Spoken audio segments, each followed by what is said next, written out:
All right, Coach Hill, how are you today? I'm fine. How about yourself? Doing well. Thanks so much for joining us. You know, we just kind of connected over Twitter or X, Yes, sir. whatever you call it now. Um, and I think for both me and Nico here, and then everybody who's going to watch this, can you give us just a quick kind of where did track start for you? And kind of how did you end up in the position you're in? You told me you've recently taken over, is it Killeen? Yeah, Killeen High School. Killeen High School, and how did you end up in that position from kind of wherever it was you started in track? I'm interested to hear about that. Well, I'm a kid from Killeen, so I grew up there. Sports are very huge, Central Texas area. So having mentors and coaches push you to be great. That's where you kind of start at. So I started off in Killeen High School. Had great mentors and coaches like Coach Daniels and Coach Billy Spiller, um, who kind of pushed me to be great in track.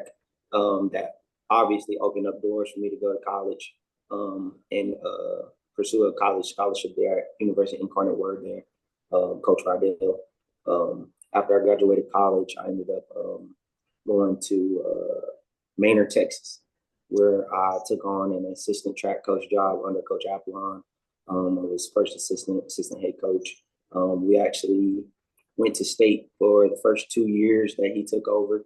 And we won state in our 4x1 relay, 40.55, I believe. Okay. We actually had the fastest kid in the state of Texas, Che Wambuko, who's actually at the University of Pittsburgh right now. Who won the 100. He helped us in 4x1. Second leg, he won the 100 that year as well, 10.17. And he broke the Texas State 5A record in the 200 with a 20.52 as well. So from then on, yeah, he's ridiculously fast. So, from then on, after that year, some doors opened up.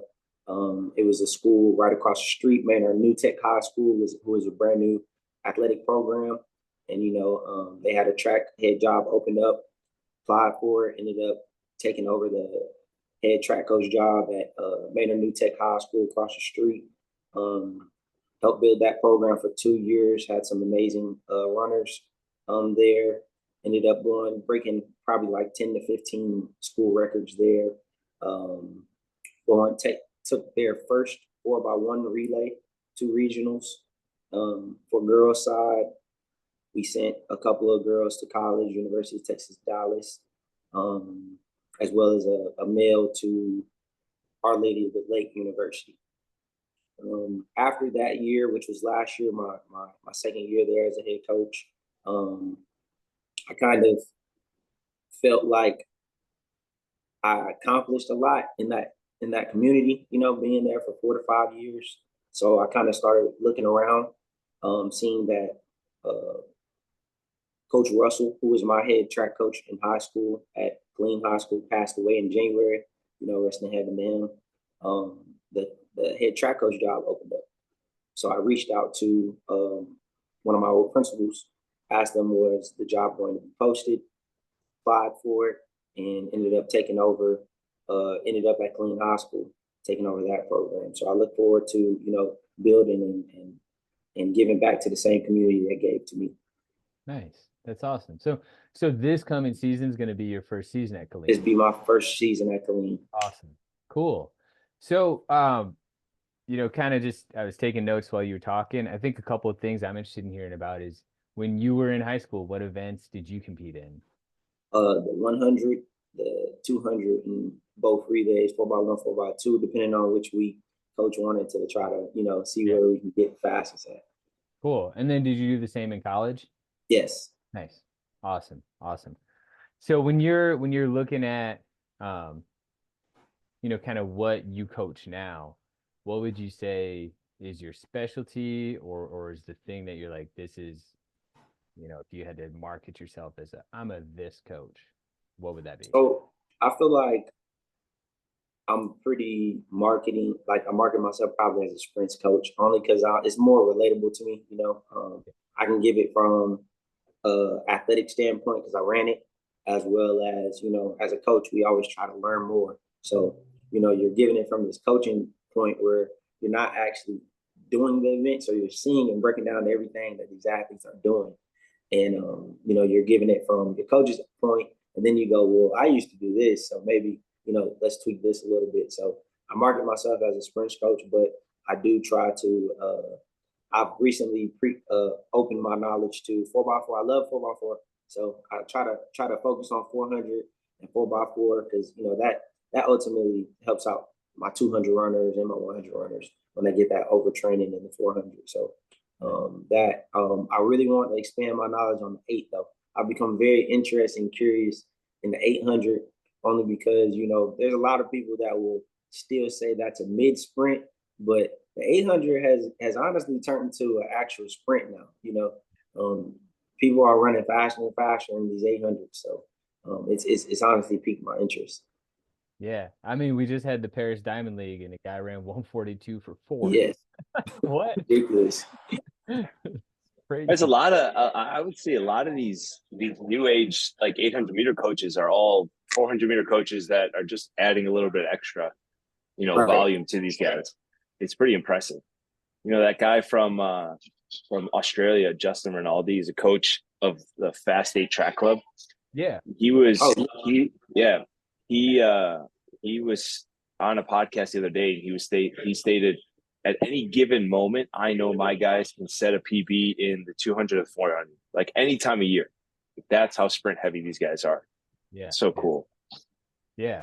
He just had an awesome post today about one of the workouts they were doing too. So yeah, I think kind of the idea that we're not aerobic in the 8 as much as we want to believe we are, like as we learn about, well, lactic acid is a thing that's produced and then used as an energy source, but like that process is so slow, you don't actually have time to do that in the 8. You just have to deal with it. So your right. body, just hurry up, like get there faster. And Yeah, absolutely. so, well, cool. I'm also interested. What did you study when you were in college? Mass communications major. Okay, cool. Do you think that that's been something that's been like really helpful for you in your position as a coach? Absolutely. I think with this generation kind of being very social media friendly, I think it's really easy to take a picture that you have of an athlete and go on Canva and create, a PR or a broken record flyer or anything that can help your athlete, kind of get noticed and post it weekly, have a athlete of the week or whatever the case may be. I kind of use that graphic design marketing background to try to, make something to put them out.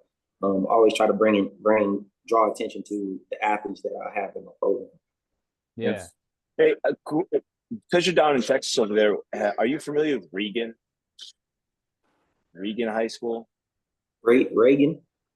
Is it Reagan? Is that out there like in Austin? Yeah, I think so. I think somewhere out there. Yeah.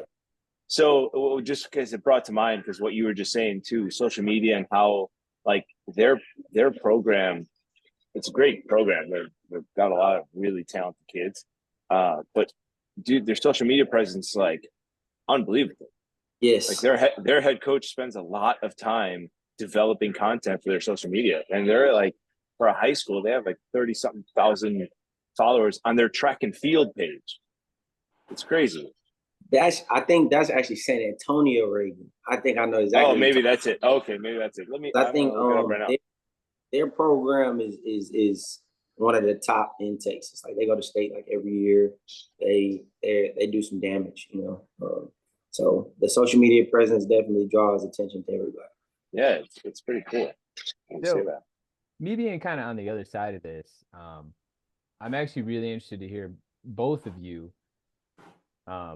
But Coach Hill, like you first, because I talked too much anyway. How important do you find like the social media presence to be for high school kids? And let me qualify that by saying I'm a grumpy old man. And so I'm kind of coming from the like, oh, in my day, you didn't even have like results on the computer. So, and I'm trying to evolve. and I, I'm noticing one of the things that seems really important is like that is kids no longer necessarily want me to bring them up in front of the team and be like, so and so did this. They want a social media post. Is how important is that to you, or do you feel that is to your athletes?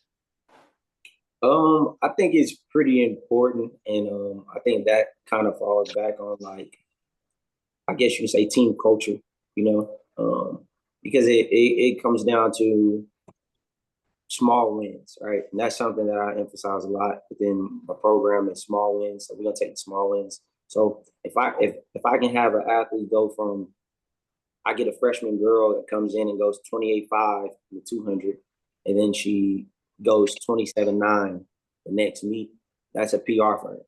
So to make a athlete of the week or a flyer or something or something to show that she PR'd, you have multiple athletes or this athlete has PR'd and make a flyer for them and post it. I think it brings a lot of morale to them and they buy in. They start to buy in after that. And I think it does a lot for them as well. So I try to tell my athletes when we first start track season and we're getting into like off season. I call it off season track around like indoor for college. So October, November, December. I try to have them make a Twitter at least so that, the biggest thing for me is I feel like a lot of college recruits or thinking on my behalf, if I was a college recruit, I probably wouldn't want to go to every high school website and try to find, times or specific athletes when I can just log onto this app, which is Twitter or X, and just see all these times and all these posters posted of these kids. So, I essentially think that social media makes recruiting easier too. I'm actually noticing a shift. Like high school athletes are almost treating like Twitter like my generation would treat like LinkedIn. Right. Like it's like they have Twitter is their professional like profile, and then Instagram is their less professional but like still semi polished for the smart ones, Right. and then Snap is their personal stuff.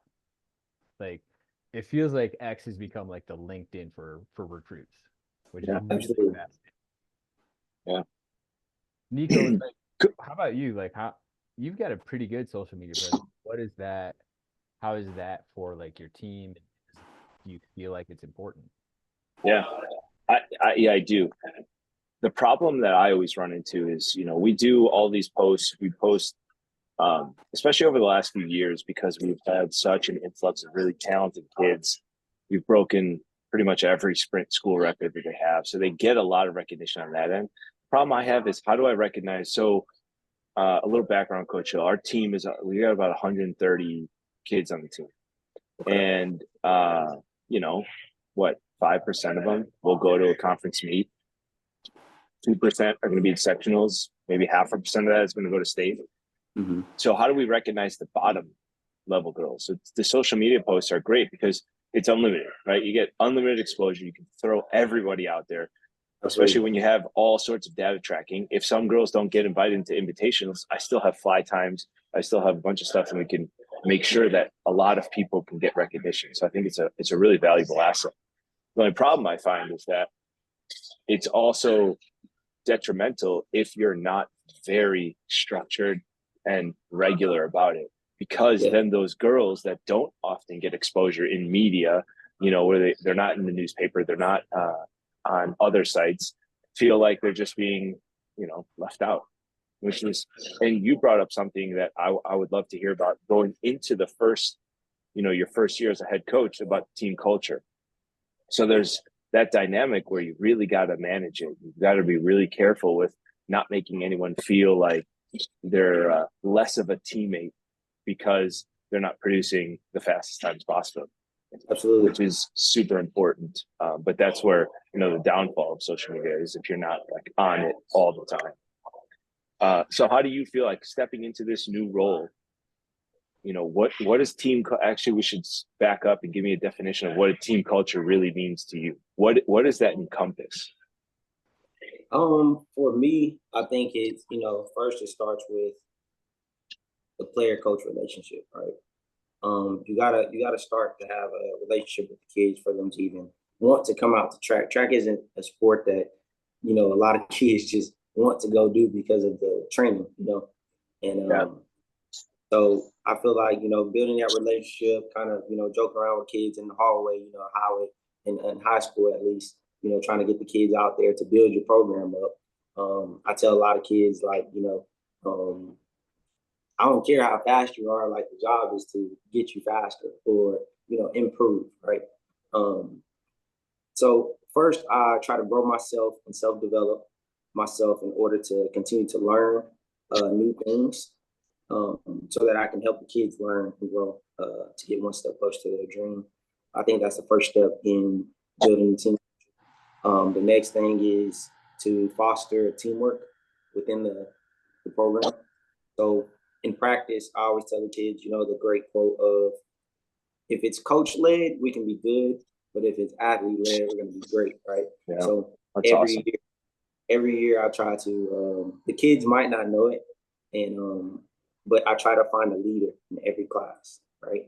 And I try to start grooming and molding them. I might go up to them and be like, hey, you start stretches today. Or hey, you know, they're kind of playing around, let's go over there and settle them down. You know, I try to get them to start policing their self, as I would say. Mm-hmm. The next thing is, like you said, setting clear goals. And those don't have to, of course, we all want to go to state. You know, that's obviously a goal.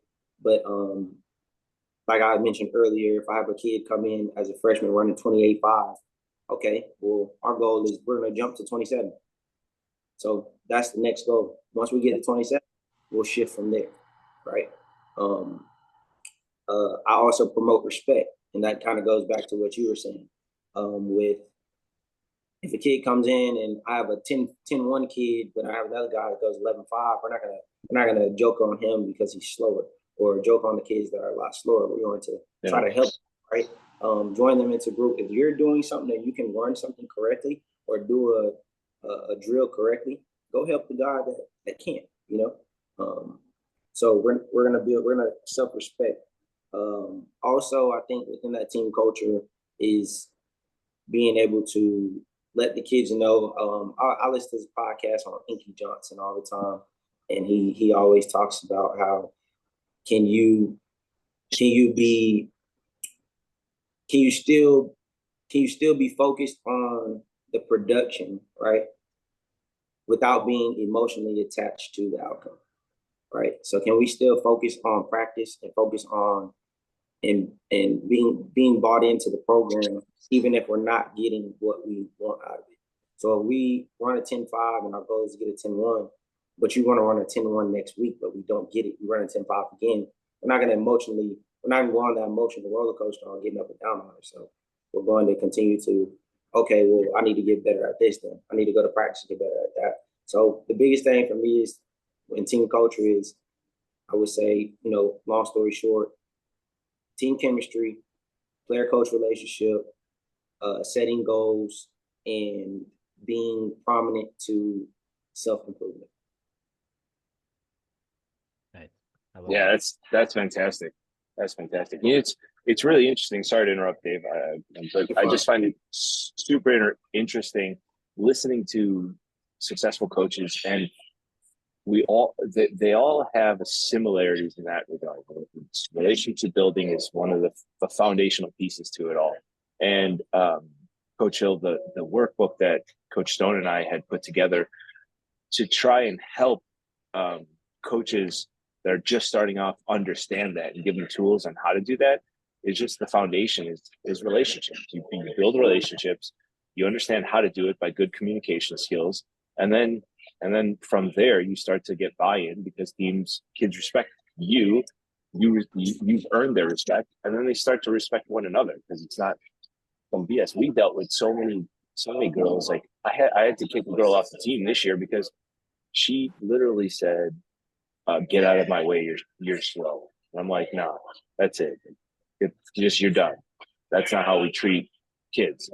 Like in this situation, I was like, I wanted to walk up to her and be like, "You're slow too. What are you talking about?" Like, yeah. But yeah, it's just one of those things where respect needs to be earned from the coach needs to earn it from the kids. And then when they see that they've earned it, then they can start to give it to the other teammates, or see that that's how it should be. Absolutely. So kind of from a logistics standpoint, how do you present that to your team? So this is I'm super curious because this is gonna be the second time you've like taken over a program. So how do you step into a new program and present that to your team? Do you like write out a workbook? Do you just chat with them?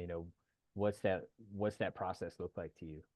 I think my process is probably a lot easier than other coaches that take over programs, only because my second sport is football. So a lot of my athletes know me from coaching football, and even I usually work with a lot of the girls programs too. Because honestly, I know this is off topic, but honestly, I feel like sometimes girl programs have a little bit more upside than boy programs. But we can get into that later. But anyways, another thing is when you're trying to get all these kids and recruit in the hallway and recruit for these kids to come out. The biggest thing that I try to tell them is even if track isn't your first sport, running track is going to be universal, right? What I mean by that is it's going to help out all sports. It's going to help you get faster in general, and that's going to help out in football, going to help out in basketball, and help out in baseball, and help out in any other sport that you do. I feel like track is going to be the foundation of them helping out. So I try to make an agreement for those kids that's on the border. I'm like, if you come out here and give me a month, and if I can't help you improve on something or get you faster, then we can go our separate ways. But give me a month, and maybe you'll learn how to love the sport just like everybody else does. So just kind of build those relationships from football season to in the classroom to just getting the kids out there. Once you get them on, the hardest part is getting them on the track. Once they're on the track, you can easily find ways to pique their interest in it. Nice. Yeah. I love that, like trial subscription track and field. Yeah, try us out. Month for free. Yeah. I want to go back to that statement that you made about the girls, because I coach girls and I feel the same way. Yes. Like, so can you elaborate on that? Well, for me, when I first got into high school coaching, I was at Maynard High School with a kid that, Che. He and looking at those guys, like, I feel like guys are, I would say, just naturally, genetically, just have the fast twitch built into them. Like, they might not come out there running 10-9, but it's in them, right? All you have to do is unlock that. And so a lot of times those dudes are just kind of naturally fast, and they're there, and they know they're fast and naturally strong. But I feel like with the women, when it comes to their track bodies, they just have a super high ceiling of potential, and it's almost like you have to build them up. You get like that race car from like Walmart or something. You have to build every piece of it, and I feel like that's what you have to do with the women's sprinters. Well, not only sprinters, but just track athletes in general. So like on the women's side, you're just building that piece one by one, and then they're just like perfectly molded together.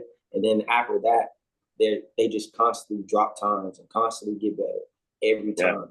Yeah. I had a freshman, Malia, Malia Curry at my school that I just left at Banner New Tech. And when she was in 8th grade, I seen her run 28. And I told her, I said, when you get to high school, you're going to go 25 your freshman year, because she had bad mechanics. I seen everything that she had. And so she gets there, we work out freshman year, and her first meet, she goes 27. She starts going 26 after that. By the time we got to area, she was a very low 26. When she got to regionals and regionals qualifier, she went 25.9. And then I believe she went 25.7 in the finals. But it was just from like, I seen it a year ago in her. And like, I feel like that's a lot with women sprinters. And I just don't think that they get focused on enough. We always focus on the guys, but we never focus on, the girls. But I just feel like they the women sprinters, women athletes on the girls' side have a huge, upside. That's just me personally. Yeah, I feel that same way. It's like you definitely need to piece these girls together. Because on the guy's side, you get a freshman that's like a $110, and all of a sudden, guy gets injections of testosterone the next 3 years. Of Yes, course, the kid's gonna get fast. Like, come on now. absolutely. It's kind of a cop out.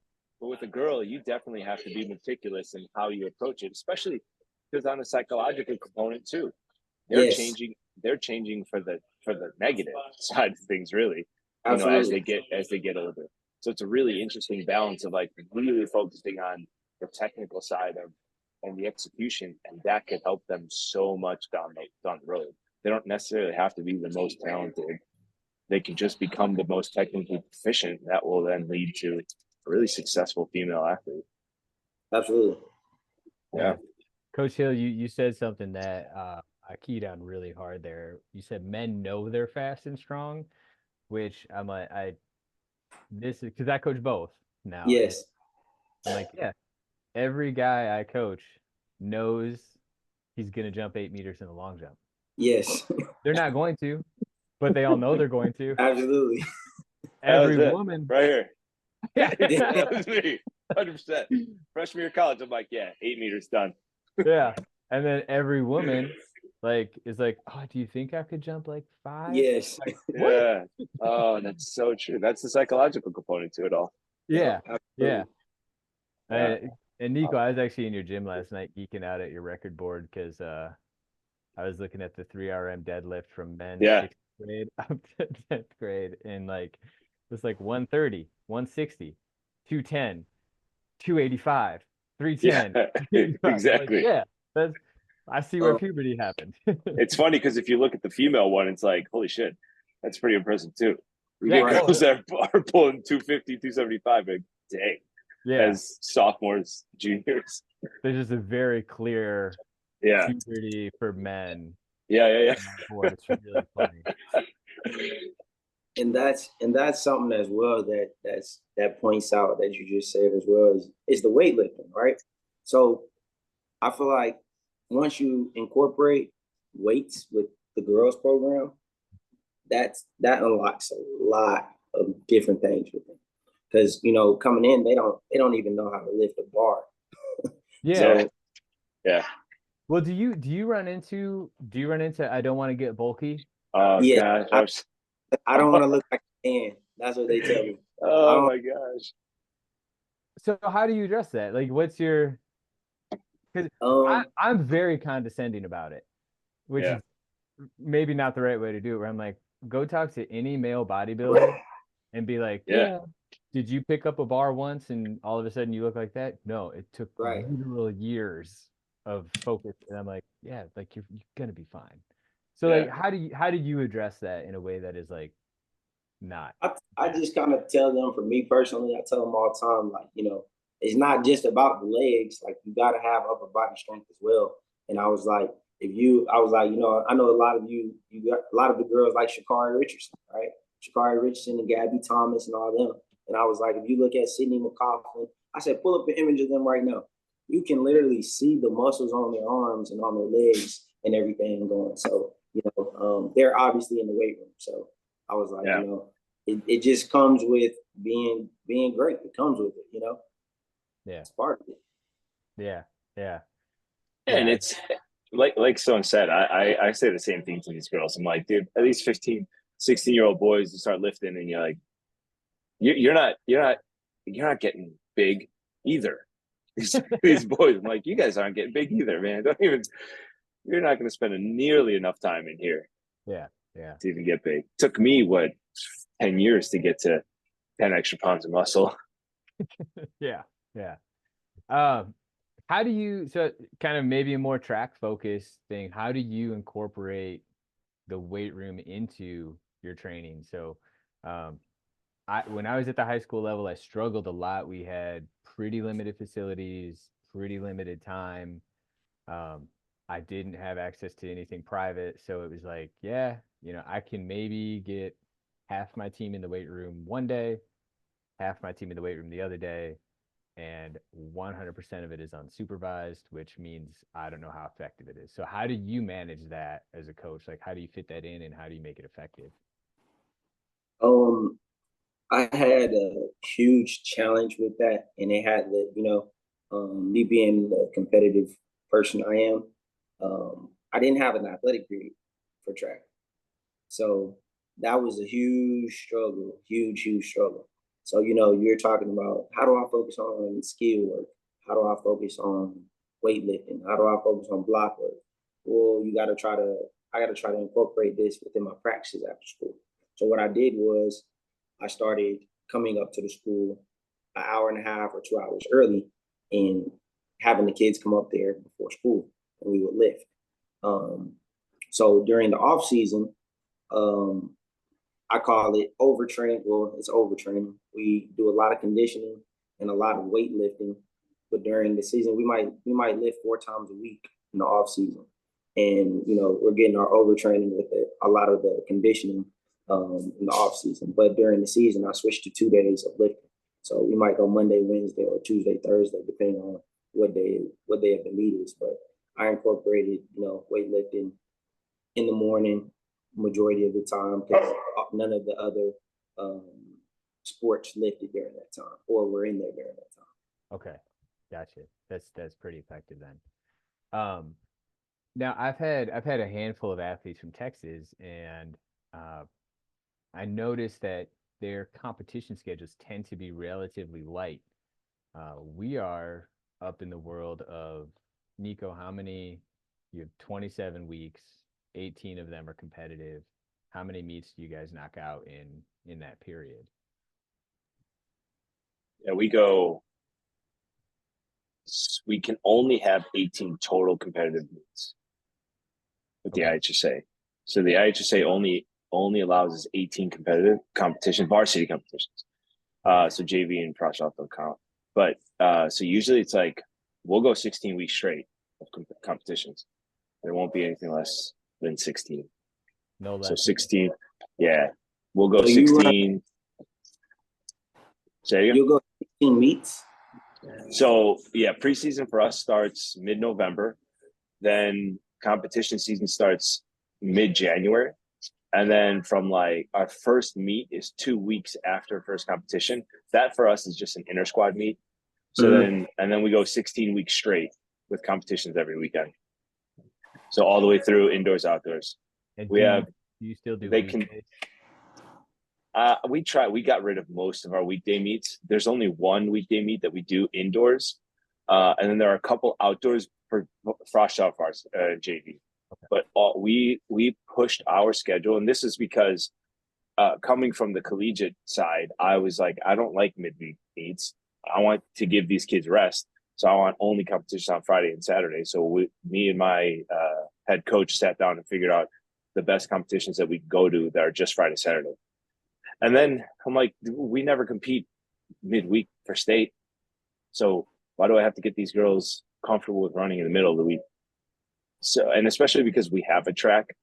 If we Right. didn't have a track, I would be way more into midweek meets. But we have an indoor track, we have an outdoor track.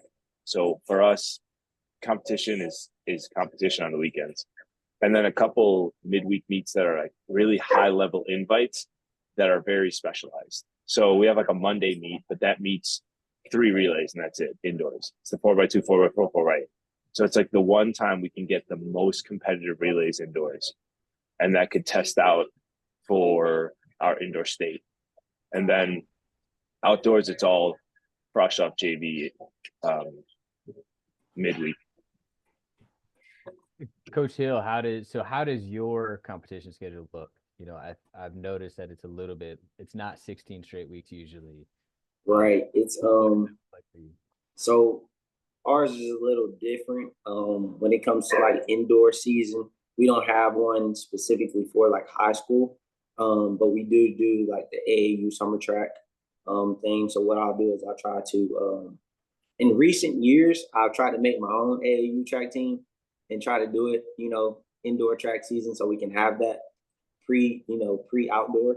But that's kind of fell through the cracks because in Texas, they don't have a lot of indoor track meets. So you have to travel to Alabama or travel to Oklahoma or, all these other states to compete. So what I've done is I've kind of just overtrained and conditioned them, started our track season early, in November, October, and kind of put them in that pre-competition phase myself at practice. So, I just put them in a race model practice days before we go into outdoor season. But outdoor season starts about February, beginning of February. You might have an early bird track meet around like the 10th. After that, the season probably kick off around the 4th, about the 15th, and then you'll probably go close to 8 track meets in between before you get to district, and then obviously it's every week after that until you get to district, area, regionals, and state. Okay. Yeah, because your state series is you guys in California have like the longest state series. Illinois, it's conference championship, and then the state series is a sectional meet. State, that's it. So do you run just qualifying onto the next thing? How do I go from district to area to regional? Like what's the qualifying standards for that? Okay, so in Texas, you go to district, top 4 in every event, go on to area. Once you make it to area, the top 4 from area go on to regionals. They'll have 2 days of regionals. Let's say the 27th, right? Is qualifying times. So now in the first round of regionals on the 27th, you'll have the top 8 times go on to the finals. So once you get to the finals on the next day, 28th, only the top 2 times go to state. Gotcha. Okay. But because the University of Texas has 9 lanes, the 9th fastest time out of all 4 regions will make the wild card. Oh, that's cool. I didn't know that was a thing. Yep.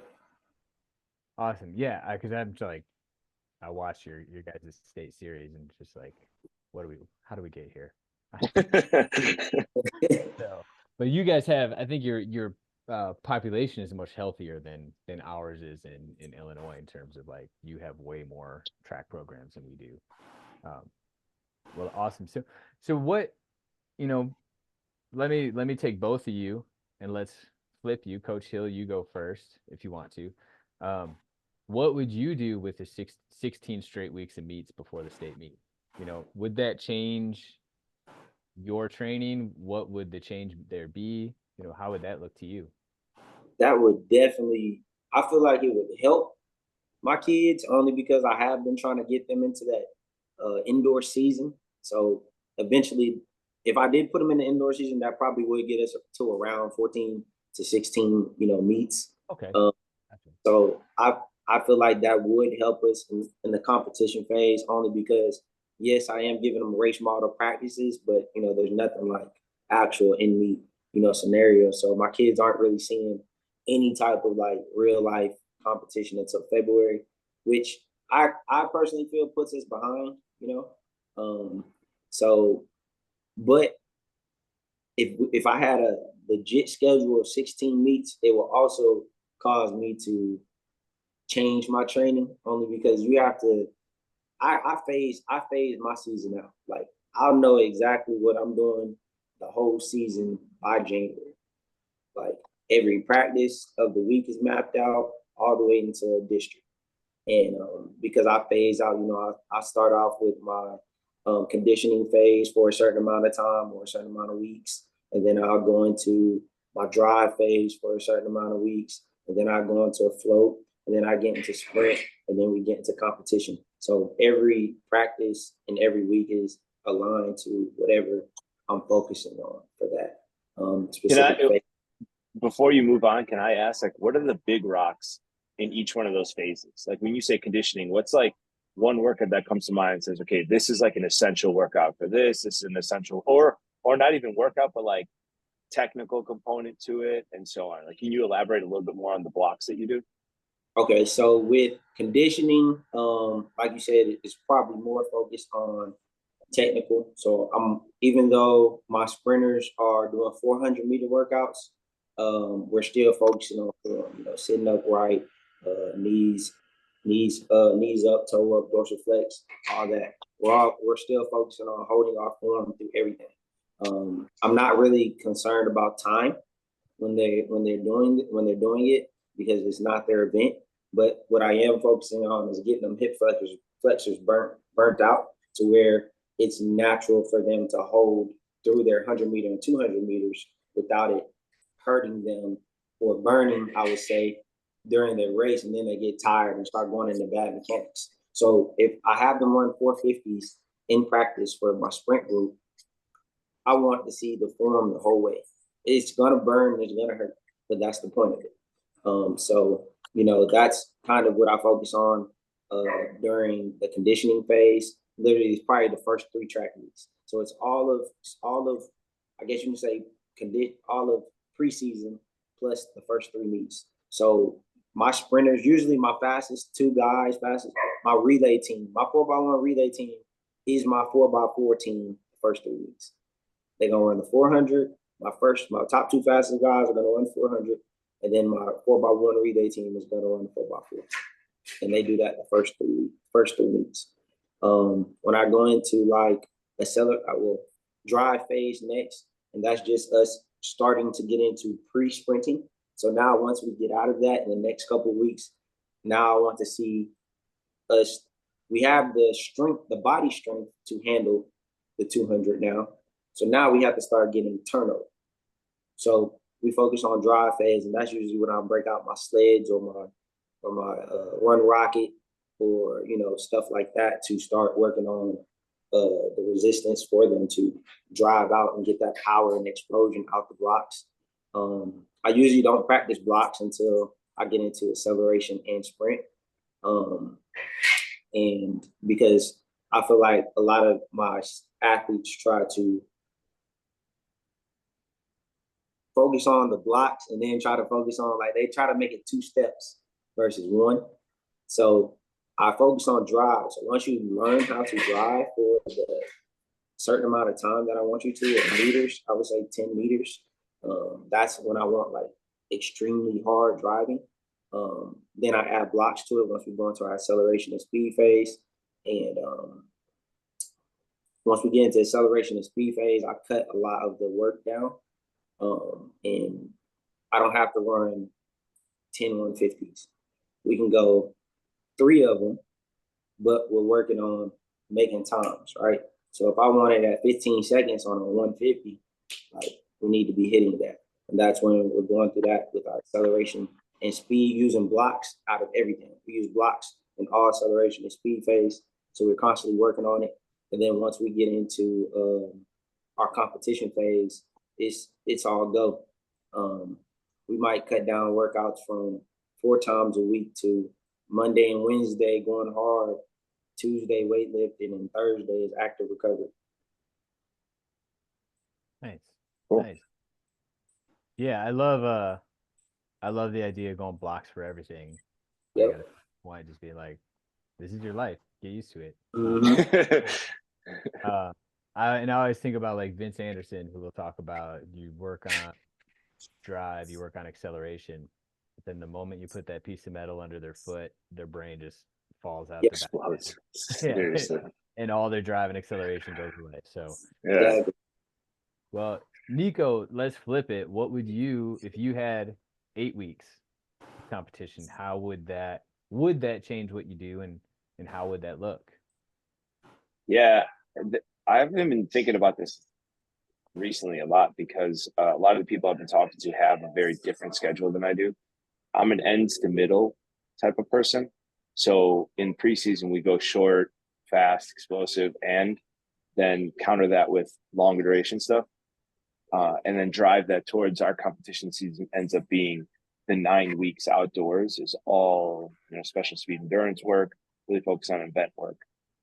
So if I only had that bit of competition, I'd probably do something more along the lines of, just like a middle out maybe, where I would focus on speed would always be a key in there. I would always have max velocity work in there at some point, but then I would use strength training as a supplementary thing to build capacity. I would use volume more to build the necessary capacity that they would get during a competition that we'd lose if we don't have those indoor competitions. So do a lot more like intensive tempo work more days a week. Because right now we'll do a lot of extensive tempo work in the preseason, and then we'll go into indoors, and it starts to shift or alternate weeks of intensive and extensive, and then I use competitions. All of the indoor competitions they're not really like we're not looking for times. I'm looking for training, and I need them to be able to know how to run the race. So all of those competitions are race modeling competitions to eventually lead us into outdoors. And when we get outdoors, it's all special speed, endurance, race modeling stuff in practice, and then execution in the race. Okay. So I would probably go more volume heavy if I didn't have those competitions. So max velocity, a lot of lifting, and then a lot more lifting than we already do, and then more volume in the indoor season. Cool. Awesome. Yeah. I like all that. Nice. I think we're running a little short on time. So, Coach, is there anything like anything you want us to put out there in the world? Do you want to share like your social media? You know, how can people follow you? How can people follow your team? I think absolutely. So. Appreciate that for that. But they can follow me if it's on Twitter. It'd be at Coach_M Hill. And then as far as I don't have my team page up for Killeen yet, but it's Killeen Kangaroos in Killeen, Texas. So you can always type that in and find them anywhere on social media as well. Nice. Yeah, I love that. And any too early predictions on the Olympics? Ooh. Ooh, that's a good one. I think Sha'Carri Richardson comes very close to FloJo's record. Think so? Okay. Yeah. All right. Paris was any indication, it's gonna be fast. Does I also think that in the 200, Gabby Thomas, yes, say it. His first time say it. Going against, running in Olympics against Sharika Jackson. They're both going to push each other to where Gabby Thomas is going to come out on top, and she's going to be very close, if not breaking FloJo's record. All right. I'm gonna interject here, and I'm gonna say something controversial, but I think that Sydney McLaughlin is gonna win the 400 hurdles. I know a lot of people don't have faith in her. She might. She's gonna win the 400 hurdles. That's my prediction. I don't know. That's a tough one. If she doesn't, I'm sending her this and saying you. I wouldn't be surprised if that girl goes 49 something. Yeah. She's right. It's a purple track. Like the purple track helps. Yep. Yeah. So I can only imagine though, like if she wears those cool New Balance, white New Balance spikes that they have on that track, that's gonna be fire. That's gonna look good. Her feet's going like they moving super fast. Yeah. Yeah. I ran on a purple track in college. It was awesome. Olivet. No, my home track. Yeah, it was purple. Loris is right. It's purple. Yeah. So cool. All right, so you heard it here. It's Gabby Thomas for the 200, and so it's gonna FloJo's record's going down. No, let's said it. Finish the sprints. So we went 1, we went 2, we went 400 hurdles. Give me a 100 hurdle, give me a 400 flat. What's happening in those two? I mean, Grant Holloway. Okay. Yeah. That's a Sid McLaughlin kind of thing. Yeah. I don't even know. Oh, that's gonna be a good one this year. Do you think Wade Van Eyck is gonna be able to get back to where he was? Ooh. I mean, you got that is a good one. I don't think there's a clear favorite in that event right now. No, I don't know either. Not at all. What about on the women's side? Miller Weibo is not in right now. Nope. So I don't know. I don't know who would be on the women's side either. Mhm. What about that girl from Arkansas? Did she Can't make remember it? her name. Yes. Did she? I'm pretty Um, sure. Didn't she hit the qualifying standard just in yes, US she did. or in Um, NCAA's? Yeah. what is her name? I can't remember. Yeah. But when you got, I can't remember because the fact they have 4 girls that are sub Sub 50. 50, like Yeah, it's just absolutely. confusing on who's who. Yeah. For sure. Yeah. Nice. What is her name? Price. Okay. Yeah. So do you think US women take it in the 1, the 2, the 400 hurdles? I do. Yeah. I mean, 100 the only hurdles. challenger Oh, yeah. in the 400 hurdles is Femke Bowl. Yeah. Yep. And Femke is definitely going to push the limit. Yeah. Yeah. I mean, she's there. She's ready to go sub 51 too. Yeah, as she well. is. Yeah. It's gonna be a close race. I think 100 hurdles is going to be crazy. Yeah. That's just gonna be fun to watch. Yeah. Absolutely. I think I'm going to go with Masai Russell. I think she's going to ride the wave from USA's. Okay. So I don't know if she can beat Toby Munson, but I'd love to see it. I'm actually most curious about the men's triple jump. I feel like this year, Christian Taylor's out. Yeah. And it is not a clear favorite for anyone. There's no real standout. Yeah. He's the only guy that's gone 18 meters this year, right? Yeah, you Yes. got Zongo. Yeah. He's never done well outdoors though. He wins indoors, he breaks the world record indoors, and then he doesn't come through outdoors. Yes. Man, Yeah. who else? I'll see it. That's what I'm saying. Like, I mean, Will Clay, did he make it? I think he made it, right? He got it. He got in on rankings. Yeah, he got in on. But he's, he's like a 1760 guy right now. Yeah. That could win. Yeah. I got the Greek guy in long jump. He's gonna win again. Tintoglu? Yeah. I don't know, man. That Indian kid looks really good right now. Experience. Did you know Tintoglu? Experience matters. He started It as a does parkour. matter. Yeah. Parkour guy, yeah. I know. Well, cool. All right, guys. This is awesome. Yeah. I appreciate it. Could probably talk all day. We should maybe just do a pre-Olympics. Yeah, right. So let's just talk smack about everybody in the Olympics. While I take like a nacho cheese dip, like, oh yeah, right. Bowl. Oh, come on. Yeah. Give me another That's nacho. awesome. Yeah. Well, cool, guys. Thank you. I appreciate it, Coach. It was awesome talking to you. Yeah. Good luck Absolutely. this season. Have Good some luck. fun. We'll talk. All right. Have a good day, guys. All right, Yes, sir. Jeff. You too. All right, guys. Bye.